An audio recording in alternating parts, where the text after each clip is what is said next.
तर महाराष्ट्राची कुलस्वामिनी तुळजाभवानी मातेच्या गाभाऱ्यातही आंब्यांची आकर्षक आरास करण्यात आली। अक्षय्य तृतीयेनिमित्ताने मातेला शिवकालीन अलंकार परिधान करण्यात आले आहेत। शिवकालीन अलंकार पूजा मांडल्याने देवीचं सुंदर रूप पाहण्यासाठी राज्यभरातले भाविक तुळजापुरात दाखल झाले।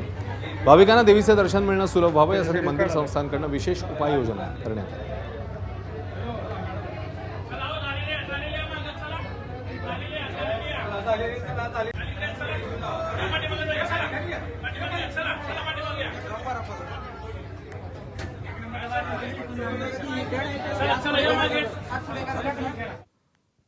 तर याच अक्षय्य तृतीयेच्या मुहूर्तावर परंपरेनुसार विठुरायाच्या महानैवेद्यात आजपासून आमरसाचा समावेश करण्यात आलाय। विठुरायाला रोज पंचपक्वान्नांचा महानैवेद्य दाखवण्यात येत असतो।